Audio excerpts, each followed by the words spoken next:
Hi friends, welcome back to our channel. நம்ம சேனலில் subscribe பண்ணாதவங்க சப்ஸ்கிரைப் பண்ணிக்கோங்க. மறக்காமல் லைக் பண்ணி சப்போர்ட் பண்ணுங்கள். இன்றைக்கான எபிசோடில் என்ன நடக்குது பார்த்தீங்கன்னா, கார்த்திக் அந்த 4 பேருமே கோவிலுக்கு கூட்டிகிட்டு வருவாங்க. தூரமாக நின்று அபிராமி பார்த்துட்டு இருப்பாங்க. கார்த்திக் உள்ளே அப்படியே போயிட்டே இருப்பாங்க. அதை பார்த்து அபிராமி ராஜா கிட்ட, என்னடா கார்த்திக் என்னை கண்டுக்காத மாதிரி போகிறானே அப்படின்னு கேட்பாங்க. அதை கேட்ட ராஜா அம்மா, உங்களோட வேஷம் அவனுக்கு தெரியாமல் இருந்திருக்கும், அதனால தான் அவன் கண்டுக்காமல் போகிறான் அப்படின்னு சொல்லிட்டு தூரமாக நின்று பார்த்துட்டு இருப்பாங்க. அப்போ கார்த்திகை அபிராமி கூப்பிடுவாங்க. கார்த்திக்கும் அவங்க அம்மா கிட்ட போயிட்டு, இது என்னம்மா வேஷம், ஏன் இந்த மாதிரி வந்திருக்கீங்க அப்படின்னு கேட்பாங்க. எனக்கு என்ன பண்ணுறதுன்னு தெரியலப்பா, அவங்க என்னை அடையாளம் கண்டுபிடிக்கக்கூடாது, நீ என்கிட்ட சொன்னல, அதுக்காக தான் இந்த மாதிரி வந்திருக்கேன் அப்படின்னு சொல்லிட்டு இருப்பாங்க. அந்த டைம் பார்த்தீங்கன்னா, ஸ்வாதி ரேவதி கிட்டே நான் போயிட்டு விளக்கு வாங்கிட்டு வரேன்னு சொல்லிட்டு வெளியே போயிட்டு விளக்கு வாங்கிட்டு கொடுப்பாங்க. ரேவதி தான் விளக்கு ஏற்றுவாங்க. அபிராமி யார்ப்பா அது அப்படின்னு கேட்பாங்க. அதுக்கு கார்த்திக் அவங்க தான் சாமுண்டீஸ்வரோட 2வது பொண்ணு அப்படின்னு சொல்லுவாங்க. பார்க்கறதுக்கு ரொம்ப லட்சணமாக அழகாக இருக்காப்பா அப்படின்னு சொல்லிட்டு இருப்பாங்க. அதை கேட்டவொடனே கார்த்திக், அவதாம்மா எனக்கு அந்த வீட்டில் பிரச்சனை பண்ணிட்டு இருக்கா அப்படின்னு சொல்லிட்டு இருப்பாங்க. அடுத்த விளக்க பார்த்தீங்கன்னா ரோகிணி தான் ஏற்றிட்டு இருப்பாங்க. அபிராமி யாருன்னு கேட்கும்போது 2வது பொண்ணுமா, அவங்களுக்கு கல்யாணம் ஆயிடுச்சு அப்படின்னு சொல்லிட்டு இருப்பாங்க. அப்புறம் பார்த்தீங்கன்னா அடுத்தது துர்கா விளக்கே ஏற்றுவாங்க. அதை பார்த்து அபிராமி யாருன்னு கேட்கும்போது கார்த்திக் இதுதான் மாமாவோட 3வது பொண்ணு, சாமுண்டீஸ்வரர் குணம் அப்படியே இருக்குது, எல்லாரையுமே எடுத்தரிச்சு பேசுறது அப்படின்னு சொல்லிட்டு இருப்பாங்க. கடைசியாக பார்த்தீங்கன்னா ஸ்வாதி விளக்கேற்றுவாங்க. அப்போ யாருன்னு அபிராமி கேட்கும்போது, இவங்க தான் கடைசி பொண்ணுமா, அந்த வீட்டில் எனக்கு சப்போர்ட் பண்ணுறது இந்த ஒரு பொண்ணு மட்டும்தான் அப்படின்னு சொல்லிட்டு இருப்பாங்க. முன்னாடியே பார்த்தீங்கன்னா 4 பொண்ணுங்களும் வந்துருவாங்க. அதை பார்த்தா கார்த்திக் ஷாக் ஆகிடுவாங்க. என்ன பண்ணுறதுன்னு புரியாமல் பார்த்துட்டே இருக்கும்போது துர்கா யார் இவங்கன்னு கார்த்திக் கிட்ட கேட்பாங்க. உடனே அபிராமி, நான் அம்மா அப்படின்னு சொல்லுவாங்க.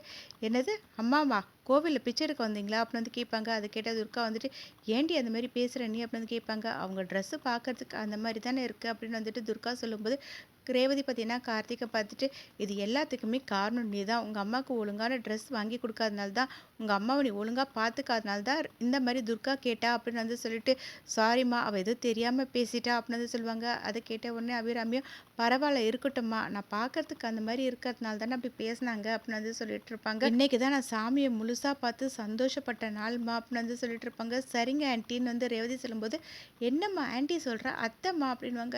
அத்தியா யாருக்கு அப்படின்னு கேட்டுட்டு இருக்கும்போது கார்த்திக் இல்லை இல்லை எங்கள் மாமாவோட அத்தை அப்படின்ற மாதிரி எதேதோ பேசி அவர் கன்ஃபியூஸ் பண்ணிவிட்டு அவங்களையே குழப்பி விட்டுருவாங்க. அப்போ அபிராமி நான் உங்களுக்காக லட்டு கொண்டு வந்திருக்கேன், இந்தா எடுத்துக்கோங்கன்னுவாங்க.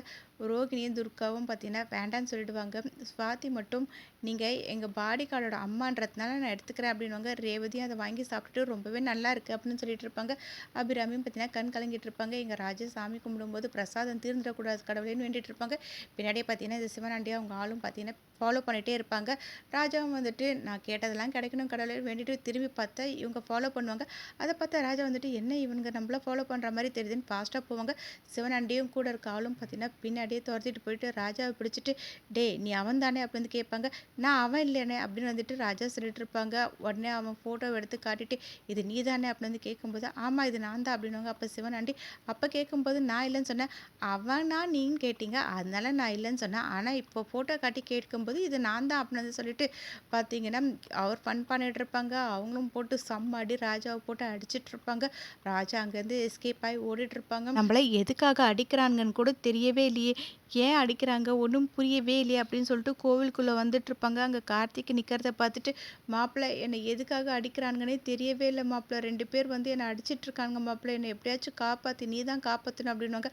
அதை கேட்டால் கார்த்திக் என்னது உன்னை 2 பேர் அடிச்சிட்டு இருக்காங்களா, அப்போ ஊர்க்காரங்களா தான் இருக்கும்னு நினைக்கிறேன் அப்படின்னு சிவனாண்டியும் கூட இருக்க ஆளையும் பார்த்துட்டு, அவங்களா பாரு அப்படின்னு கேட்பாரு. உடனே ராஜாவும் திரும்பி பார்த்துட்டு, ஆமாம் மாப்பிள்ளை இவங்க தான், எதுக்காக அடிக்கிறாங்கன்னு கூட சொல்லாமலே அடிக்கிறாங்களே மாப்பிள்ளை அப்படின்வாங்க. உடனே கார்த்திக் அவங்க கண்டிப்பாக உன்னை அடிப்பாங்க, நீ அவங்க கண்ணில் படாத, ஊருக்குள்ளே போகவே போகாது, அப்படி மட்டும் நீ போய் மாட்டிக்கிட்ட ஊர்க்காரங்க கொண்டு போயிட்டு உன்னை சாமுண்டீஸ்வரி கிட்டே விட்டுருவாங்க.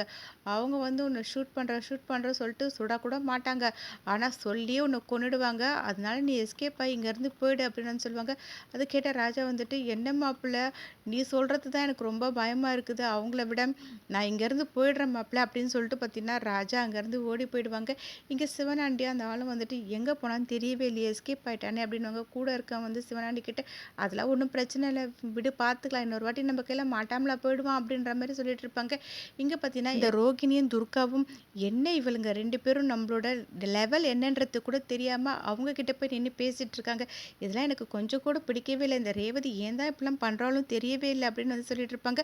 அப்போ அபிராமி வந்துட்டு சரிம்மா நான் ஊருக்கு கிளம்புறேன், எனக்கு நேரம் ஆயிடுச்சு அப்படின்னு வந்து சொல்லுவாங்க. அது கேட்ட ரேவதி வந்துட்டு எதுக்காக அத்தை நீங்கள் வந்துட்டு ஊருக்கு போகணும்னு சொல்கிறீங்க, இங்கே தான் அம்மா வீடு இருக்குது, நீங்கள் வீட்டுக்கு வந்துட்டு போங்களேன் அப்படின்னு வந்து கூப்பிடுவாங்க. அதை கேட்ட உடனே கார்த்திக் அபிராமி அப்படியே ஷாக் ஆகி பார்ப்பாங்க.